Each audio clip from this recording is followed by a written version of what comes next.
In 1993, a game came out that was so addictive, universities across America had to literally ban it from their networks within hours of launch.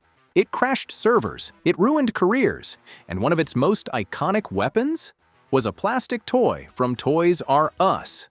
This is Doom, and I guarantee you don't know half of what actually went into making it. Stick around, because fact number 4 is something the developers still won't fully talk about, and fact number 7 literally shut down a university. So let's start with something wild. The name Doom, that iconic, terrifying one-word title that defined a genre, came from a Tom Cruise pool movie. I'm serious. There's a scene in the 1986 Martin Scorsese film, The Color of Money, where Tom Cruise walks into a pool hall carrying a custom cue case.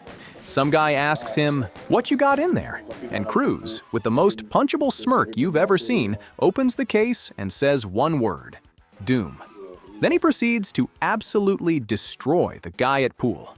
John Carmack, the legendary programmer behind the game, said in a 1999 interview, and I'm quoting him directly here, that and the resulting carnage was how I viewed us springing the game on the industry. And honestly, he wasn't wrong. Okay, this one blew my mind when I first learned it. The shotgun, the pistol, you know, the weapons you've been shooting demons with for 30+ years, those are photographs of plastic toy guns bought at Toys R Us. The chainsaw, that was a real McCulloch Eager Beaver chainsaw that designer Tom Hall brought into the office. But here's the kicker, the BFG 9000, the most iconic video game weapon of all time. The gun that basically invented the concept of the overpowered, last resort superweapon in shooters. That was digitized from a battery-powered toy called the Roar Gun, made by a company called Creatoy. Oh, and if you've ever stared at those metallic tech wall textures in the game, yeah, those are just flat photos of parts of the same toy gun. The entire aesthetic of hell was built out of children's toys. Let that sink in. This is where it gets genuinely disgusting. In a great way. The ID software team was tiny. Like, we're talking a handful of people. So when they needed textures, they got creative. One of the wall textures you see throughout the hellish levels, that nasty, fleshy, bloody-looking surface, that's a real photograph of a wound on artist Kevin Cloud's knee. The guy literally injured himself, took a picture of the scab, and said, "Yeah, throw that on the walls of hell." And another texture, a scaly, reptilian-looking one, is a scanned photo of artist Adrian Carmack's snakeskin cowboy boots. So, every time you're running through hell in Doom, you're stepping on a developer's scab and cowboy boots. And nobody told you until today. Okay, remember how I said fact number 4 would surprise you? So, Doom has this giant, fat, terrifying demon called the Mancubus. It makes this deep, guttural, menacing battle cry when it spots you. For years, John Romero described it as the demon shouting, "Menabla nabla," like he made it into a running joke. For decades, fans tried to figure out where that sound actually came from.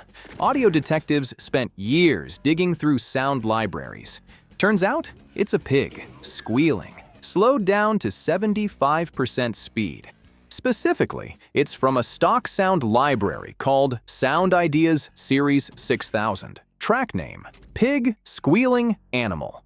That nightmare creature that's been terrifying players since 1993, it's just a slowed-down farm animal. And honestly, that's the most Doom thing ever.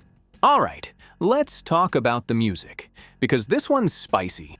The Doom soundtrack, composed by Bobby Prince, is legendary. Those pounding, aggressive, metal-infused MIDI tracks defined an entire era of gaming audio.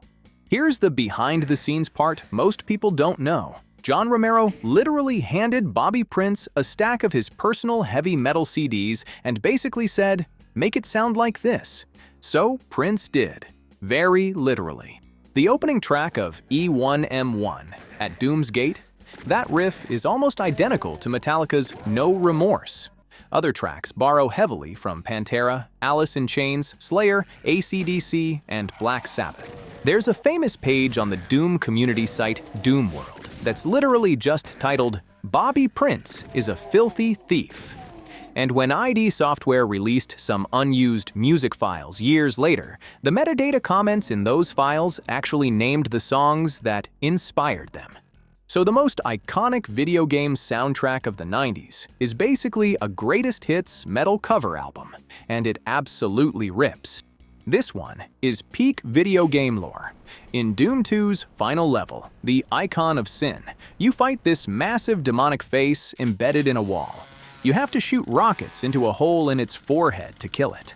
But here's what you don't see. Behind that giant demon face, hidden in a room you can't normally access, there's a severed human head impaled on a spike. And it's John Romero's head. The artists, Adrian Carmack and Kevin Cloud, snuck it in as a prank, using a photo from a Business Week photo shoot Romero had done. The actual hitbox for the final boss is literally his face. When Romero discovered the prank while working on the sound design, he didn't get mad. He got even. He recorded himself saying, "To win the game, you must kill me, John Romero," applied a bunch of distortion effects, and then reversed the audio. That's the creepy, demonic chant you hear when the final boss appears. So when you play backwards through a Doom 2 boss fight, John Romero's disembodied voice is telling you to kill him, which is one of the most metal things ever committed to a video game. Remember when I teased that Doom literally shut down a university? Here's what happened. December 10th, 1993. The team had been awake for 30 straight hours testing. At midnight, they tried to upload the shareware version to an FTP server at the University of Wisconsin-Madison. They couldn't connect. Why? Because so many people were already logged into the server, waiting for the release that it was completely saturated. The network administrator had to manually increase the server's connection limit, then kick every single user off just to make room for the upload.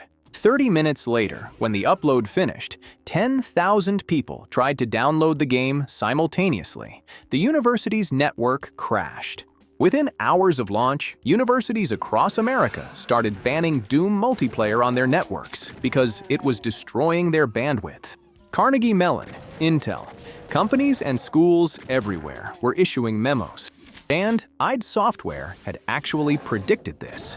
In a press release from January 1st, 1993, a full year before launch, they wrote that they expected Doom to be, quote, "the #1 cause of decreased productivity in businesses around the world." They called their shot, and they nailed it. Last one, and this one's beautiful. Doom basically invented competitive online multiplayer shooting as we know it. Every time you've played Call of Duty, Halo, Counter-Strike, Fortnite, you're playing a descendant of Doom's deathmatch mode.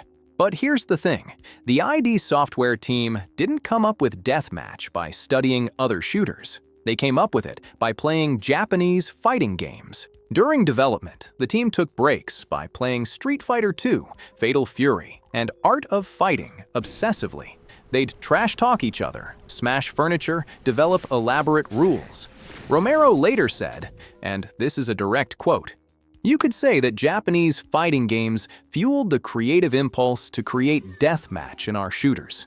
Kevin Cloud, one of the artists, even coined the term fragging to describe killing another player. So, the entire first-person shooter multiplayer scene, billions of dollars of games, esports leagues, professional careers, all of it traces back to 5 guys in Texas getting way too hyped playing Street Fighter.